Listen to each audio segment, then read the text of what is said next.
Good afternoon, Commissioners. Today I'd like to bring to your attention a potential fraud on an enormous scale happening in your county.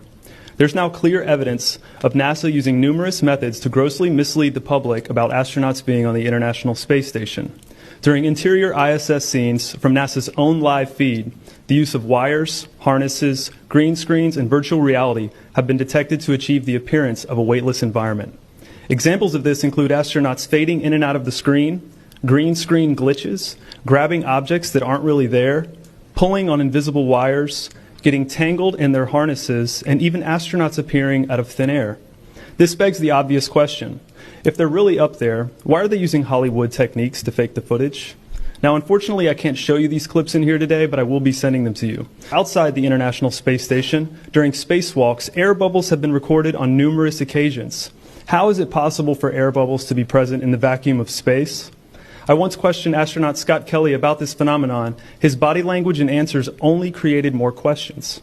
In 2013, astronaut Luca Parmitano nearly drowned during a spacewalk when his helmet filled with water. This happened again just last year. Air bubbles, helmets filling with water, and drowning. Are they in space or are they underwater? Now, what's really interesting is that they train for spacewalks in an underwater pool with a complete ISS replica.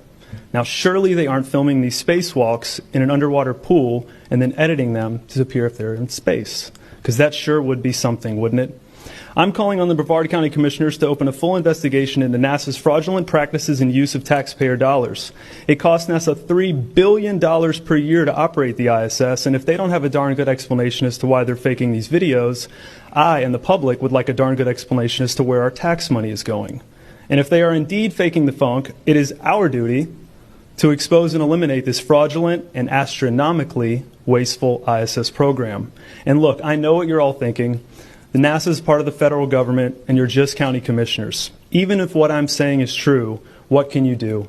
But let me remind you, not only is this happening in your county, as public officials, you have the platform and the ability to make a statement or hold a press conference, alerting the public, state, and federal authorities to investigate further.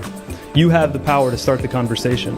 Video evidence of everything I described today will be emailed to you all, and I truly hope we can get to the bottom of this. I look forward to the day that $3 billion annual budget is put towards our veterans, our homeless, maybe some of that mental health stuff the young lady just spoke about, and the revitalization of Brevard County.